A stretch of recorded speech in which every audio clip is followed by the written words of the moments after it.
c'est pas facile quand on est médecin au quotidien d'avoir le temps d'informer les familles, et puis les médecins connaissent pas forcément tous les droits des aidants non plus, donc j'essaye de prendre cette place un petit peu.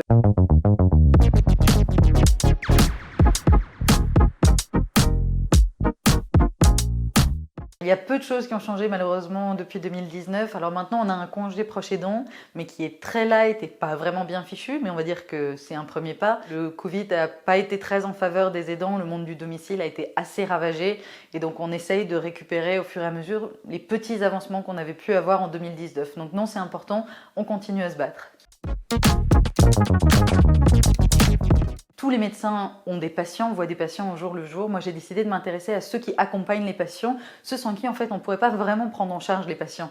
Parce qu'on parle beaucoup d'HAD, de virage ambulatoire, et même à l'hôpital, on a besoin que nos patients ressortent, mais en fait, ils ne pourraient pas ressortir vraiment sans des proches pour s'occuper d'eux au quotidien. Je les ai croisés la première fois quand j'étais en HAD pour mon Master 2. Je faisais une tournée avec les infirmières et je me suis rendu compte qu'il y avait toujours des proches qui étaient là.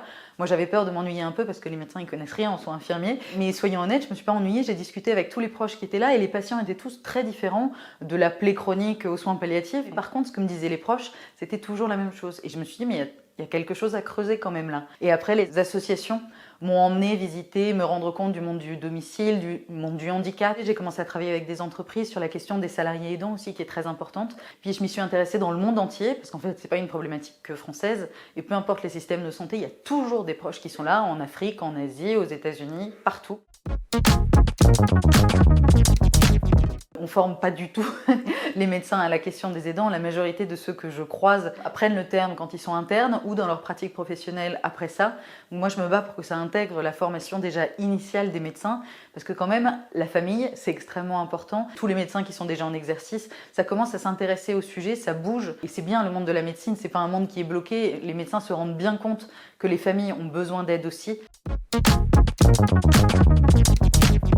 Ce livre, il a été écrit vraiment pour tous ceux qui cumulent travail et aide un de leurs proches. Première partie, je me suis rendu compte que les gens avaient besoin d'aide côté santé, parce qu'on ne peut pas leur dire il faut vous battre au travail, etc. s'ils sont complètement épuisés. Or, il y a quand même beaucoup d'aidants qui sont épuisés aujourd'hui. La deuxième partie, elle est plutôt concentrée sur le boulot pour répondre à plein de questions pratiques, du style est-ce que j'en parle à mon équipe, comment je gère avec mon manager, comment je dis non au travail ou à mon proche d'ailleurs, et puis comment je mets en valeur toutes les compétences que j'ai appris et développées en tant qu'aidant. Et une troisième, une fois que les gens sont remis sur pied et qu'ils ont repris confiance en eux au travail, pour les aider à changer au boulot, pour les aider à convaincre leur manager, leur patron, leur RH, et pour faire bouger les choses, chacun dans son travail.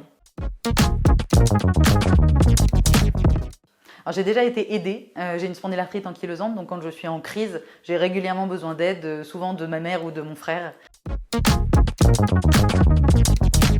C'est l'ONU qui nous a mis sur TikTok pendant le Covid. À l'époque, il y avait beaucoup de désinformation sur le Covid. Ils voulaient des scientifiques qui donnaient de l'information fiable sur les réseaux sociaux. J'étais pas du tout sur TikTok à l'époque. J'ai mis un peu de temps quand même à m'y intéresser, mais finalement, je me suis dit, mais c'est un bon moyen de toucher les aidants, des aidants parfois d'un âge un peu différent que ceux que je pouvais viser avec Instagram ou Twitter. Ici, zéro jugement. Moi, c'est Hélène, je suis médecin et je réponds à toutes les questions que tu n'as jamais osé poser. C'est pas facile quand on est médecin au quotidien d'avoir le temps d'informer les familles, et puis les médecins connaissent pas forcément tous les droits des aidants non plus, donc j'essaye de prendre cette place un petit peu.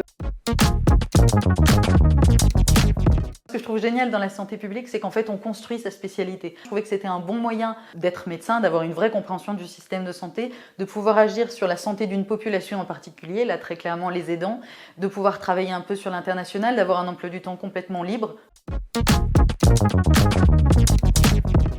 C'est compliqué, je crois qu'il n'y a pas deux journées qui se ressemblent. Il y a beaucoup de recherche et d'écriture parce que je passe mon temps à écrire, je prépare déjà la suite. J'accompagne beaucoup d'entreprises, d'institutions aussi, parfois même des gouvernements, sur vraiment le sujet des aidants, comment développer des politiques de santé pour les aidants, comment développer des stratégies dans les entreprises. Et puis j'accompagne beaucoup de grandes entreprises sur leurs politiques pour les salariés aidants. Et puis il y a les tournages, bien entendu, des vidéos pour les réseaux sociaux.